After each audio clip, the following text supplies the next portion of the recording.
ग्रामीण बच्चों के अंतर्गत विभेद उत्पन्न कर रहा है। वह समाज को जोड़ने वाला नहीं बल्कि तोड़ने वाला व्यक्ति है। जो थोड़ी सी धूल से अपने पूरे शरीर को गंदा मानने लगा, वैसे व्यक्ति को यदि अखाड़े की भूमि में ले जाया जाए तो वह धूल के अंबार को देखकर उसे उबकाई यानी उल्टी आनी प्रारंभ हो जाएगी, क्योंकि वह धूल के महत्व को नहीं जानता है। वह ग्रामीण सभ्यता संस्कृति के बीच उसका लालन पालन नहीं हुआ है, इसलिए वह उसके महत्व को नहीं जानता है। उसके महत्व से वह दूर है, अलग है। फिर रामविलास शर्मा के द्वारा कहा जा रहा है कि अखाड़े की जो मिट्टी होती है उसका बहुत ही महत्व है। अखाड़े की मिट्टी तेल और मट्ठे में सिझाई और पकाई हुई होती है। अखाड़े की मिट्टी को देवता के चरणों पर चढ़ाया जाता है। अखाड़े की मिट्टी में कुश्ती करने से हमारी मांसपेशियां जो है मजबूत होती है, हमारी शारीरिक कांति निखर उठती है। अखाड़े की भूमि में परिश्रम करने वाला, कुश्ती करने वाला, कसरत करने वाला व्यक्ति जब विश्राम के पलों में निर्द्वंद अखाड़े की भूमि में जब चित्त लेटता है तो अपने आप को विश्व विजेता महसूस करता है। वैसे लोगों के शरीर पर जब पसीने से लथपथ हो जाते हैं और उनके शरीर के ऊपर मिट्टी जब फिसलती है तो ऐसा लगता है जैसे वह व्यक्ति अभी अभी कुआं खोदकर बाहर निकला। इस तरह से धूल और मिट्टी की इस संसार में कोई असारता नहीं है। उन्होंने कहा कि जीवन के जितने सार तत्व हैं वे सब धूल की ही उपज है।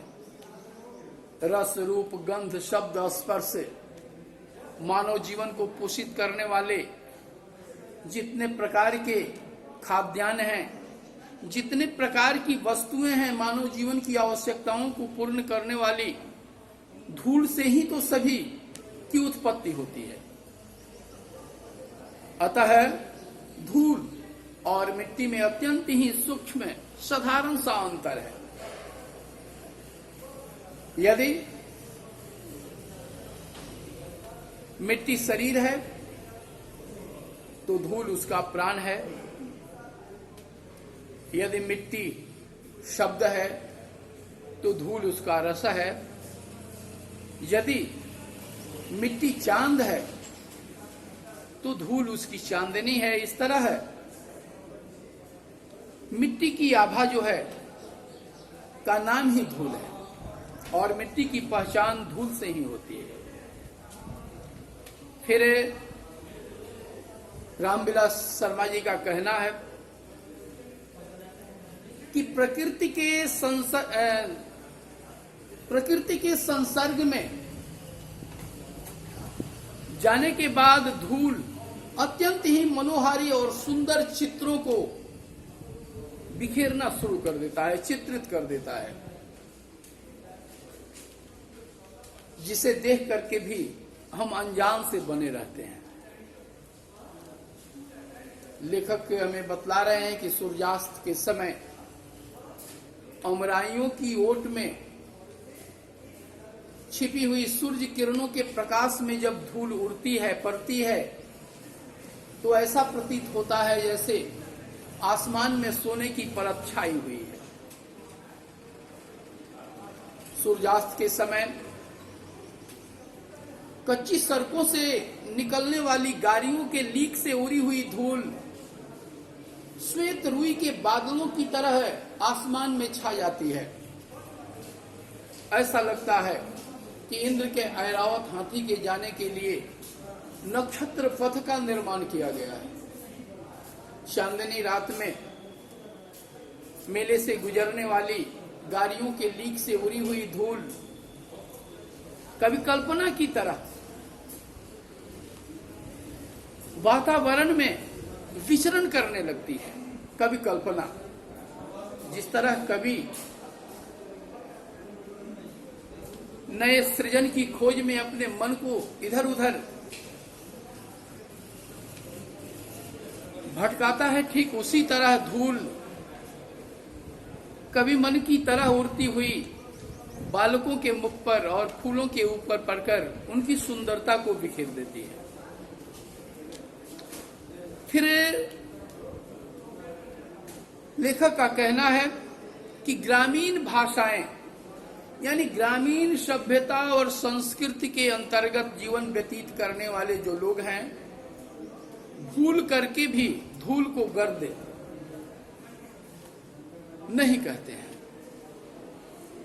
शहरी सभ्यता के लोग धूल को गंदा वस्तु मानते हुए उससे बचना चाहते हैं, अलग रहना चाहते हैं। फिर लेखक एक शहरी पुस्तक विक्रेता के बारे में उसका उल्लेख करता है कि धूल के बारे में बड़े बड़े कवियों और लेखकों के द्वारा धूल की महिमा का गुणगान किया गया, लेकिन वह पुस्तक विक्रेता धूल के वास्तविक अर्थ को जाने बिना अपने निमंत्रण पत्र में गोधूली शब्द का उल्लेख कर दिया। लेखक का कहना है कि यह उसकी विडंबना है। वह गोधूली के वास्तविक अर्थ को नहीं समझ पा रहा है, कारण कि शहरी क्षेत्र में गोधूली नहीं पाई जाती है। हाथी घोड़े के चरणों से उड़े हुए धूल को हम गोधूली नहीं मानते हैं। गोधूली ग्रामीण सभ्यता और संस्कृति की अपनी संपदा है। यह ग्रामीण क्षेत्रों में ही पाई जाती है, जब सायंकाल के समय गोपालक और गौएं चारागाह में चरने के लिए जाती हैं और चरकर जब घर की ओर लौटती हैं, उस समय उनके खुरों से वह पवित्र धूल उड़ती है जो बालकों के मुख पर पड़कर, फूलों के ऊपर पड़कर उसकी सुंदरता को निखार देती है। वह धूल जो है पवित्र होती है, उस धूल को पवित्र माना गया है। फिर लेखक का कहना है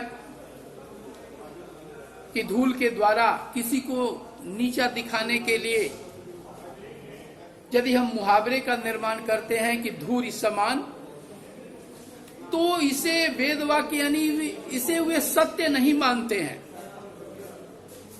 वे इसे सही नहीं मानते हैं, क्योंकि लेखक की दृष्टि में धूल जो है पवित्र वस्तु है और इस पवित्र वस्तु के द्वारा अपवित्र जैसे शब्दों का उल्लेख किया जाए, किसी को नीचा दिखाया जाए, किसी को अपमानित किया जाए, उसे वे सही नहीं मानते। उनका कहना है कि धूल वह पवित्र वस्तु है जिसे सती स्त्रियां अपने माथे से लगाती है। वीर योद्धा अपने माथे से लगाता है उस पवित्र धूल को। यूलिसिस के बारे में उनके द्वारा चर्चा की गई कि देश निकालने की सजा जब यूलिसिस को दिया गया था, तो अपने दंड को भुगतकर जब वह अपनी भूमि इथाका पहुंचा, तो सबसे पहले वह इथाका की धूल को ही अपने माथे से लगाया था। यूक्रेन के एक सैनिक की चर्चा लेखक के द्वारा की गई है कि यूक्रेन जब स्वतंत्र हुआ तो वहां का लाल सैनिक जो है सर्वप्रथम धूल को ही अपने माथे से लगाया। देशभक्त अपने पवित्र धूल को चूमते हैं। इस तरह धूल जो है श्रद्धा, भक्ति और स्नेह को प्रकट करने वाली वस्तु है। फिर लेखक हमें यह बतलाना चाहते हैं कि धूल, धूली, धूली, गोधूली की अनेक व्यंजनाएं हैं। उनके कहने का तात्पर्य है कि मिट्टी के रंग रूप अलग अलग प्रकार के भले ही हो सकते हैं, लेकिन उस सब की पहचान जो है धूल से ही होती है, और वह धूल जो है पवित्र होती है, और उस धूल का रंग एक ही होता है। उनके द्वारा यह बतलाया गया कि धूल जो है मानव जीवन का गद्य है, छायावादी दर्शन के समान है, कारण कि धूल के अंदर गूढ़ रहस्य छिपे हुए हैं। वह यह पवित्र धूल है जिसके अंदर मानव जीवन को पोषित करने वाले अनेक प्रकार के पदार्थ उत्पन्न होते हैं, अनेक तरह की वस्तुएं उत्पन्न होती हैं। फिर लेखक हमें यह बतलाना चाहते हैं, देश के लोगों को जागृत करना चाहते हैं, उन्हें यह बतलाना चाहते हैं कि हमारे अंदर देशभक्ति की भावना जो है सतत जागृत रहनी चाहिए। हम कभी भी रहें, लेकिन ग्रामीण सभ्यता और संस्कृति के अंतर्गत जो जीवन व्यतीत करने वाले लोग हैं, उनके बीच अपने समय को निकाल करके आना चाहिए। उनकी आलोचना, उनका अपमान, उनका तिरस्कार हमें नहीं करना चाहिए, कारण कि देश के प्राण जो है गांवों में ही बसते हैं, और ग्रामीण सभ्यता और संस्कृति अलौकिक होती है, कारण कि गोधूली ही लोक संस्कृति का नव जागरण है। और इस तरह लेखक हमें यह बतलाना चाहते हैं कि हीरा वही घन चोट न टूटे। लेखक इस पंक्ति के माध्यम से यह बतलाना चाहते हैं कि बहुमूल्य वास्तविक हीरे रूपी रत्न को हम हथौड़े के प्रहार से तोड़ नहीं सकते हैं। कांच की दुनिया भले ही चमक बिखरने वाली होती है, लेकिन हथौड़े के प्रहार से वह चकनाचूर हो जाती है। तो वास्तव में ग्रामीण सभ्यता और संस्कृति के बीच जो खेतों में काम करने वाले मजदूर हैं, धूल में लोटने पोटने वाले जो बालक हैं, खेतों में काम करने वाले जो किसान हैं, वे वास्तविक हीरे रूपी रत्न हैं, क्योंकि वे भयानक आपदाओं की मार सहने के बाद भी वे टूटते नहीं हैं, झुकते नहीं हैं। वे बार बार प्राकृतिक आपदाओं के चपेट में आने के बाद भी अपने काम से विरत नहीं होते हैं।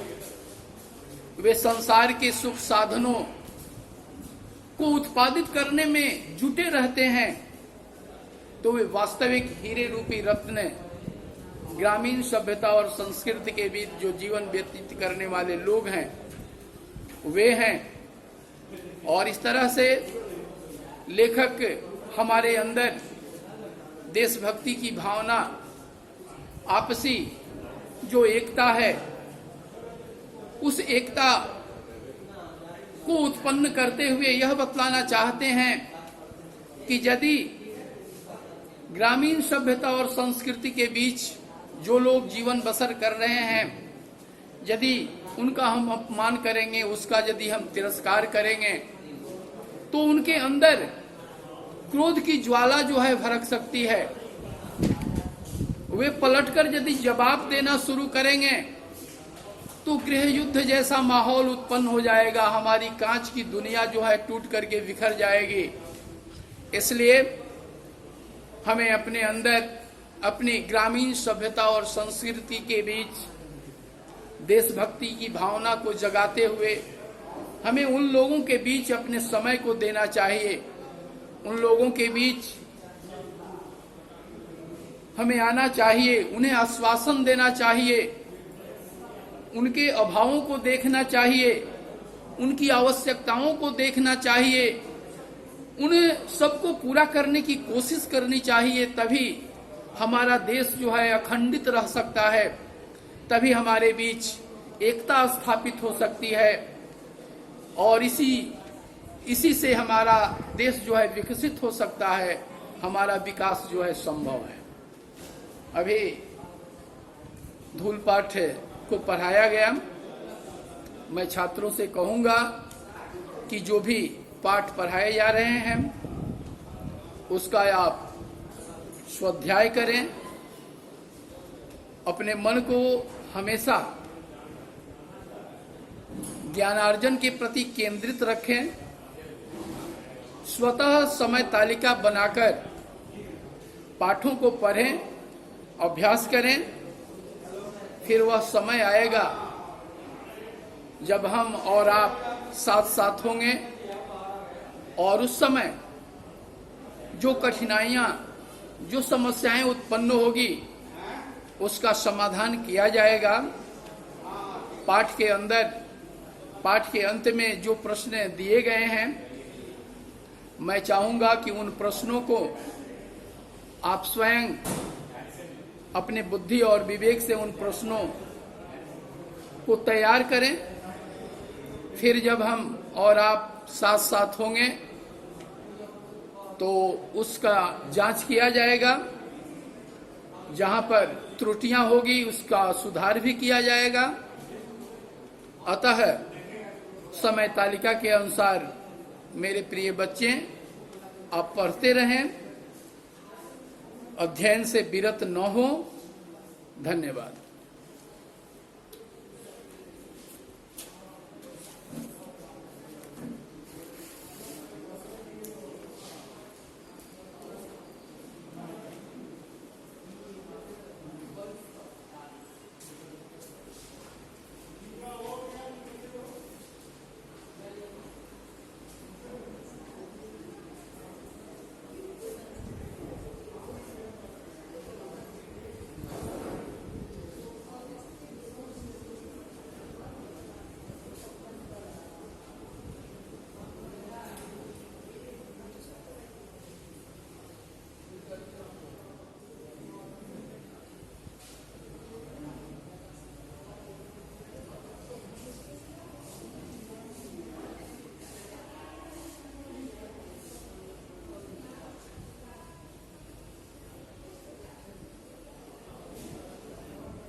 माइको कहाँ माइको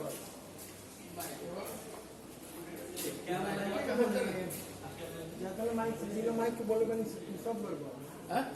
का माइक तो उ देबे न किला के वो है के अमित ये कैसे हो गई बिना माइक के बिना माइक के नहीं क्या सुनाई वाह देखिए